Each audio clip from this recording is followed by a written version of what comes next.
कहानी का नाम जोजो और परियों की जादुई दुनिया।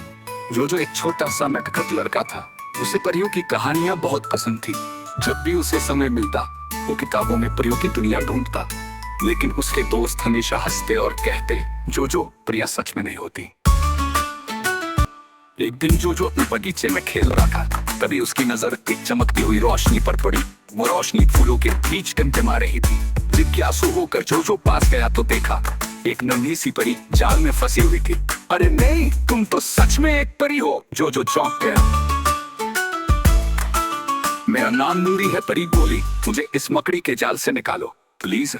जोजो ने बिना सोचे समझे उसे बचा लिया। नूरी मुस्कुराई और बोली, तुमने मेरी मदद की है, इसलिए अब मैं तुम्हें एक खास जगह दिखाऊंगी। परी लो। नूरी ने जोजो को एक चमकता हुआ फूल दिया।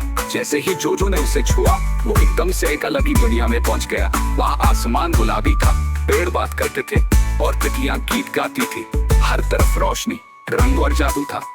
लेकिन परी लोग पर एक संकट छाया था। ये काले जादू ने सब रंग फीके कर दिए थे। नूरी ने बताया, सिर्फ एक इंसान का सच्चा दिल और दयालुता इस अंधेरे को हरा सकता है।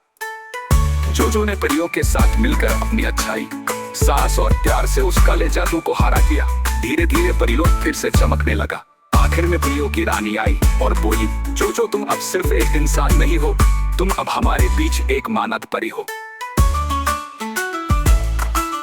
अब जोजो असली दुनिया में वापस आ गया। लेकिन उसके पास एक छोटा सा पंख था जो उसे याद दिलाता था कि परियां सच होती है, बस यकीन होना चाहिए।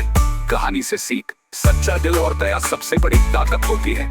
कभी अपने सपनों पर शक मत करो, अच्छाई हमेशा अंधेरे को हरा देती है।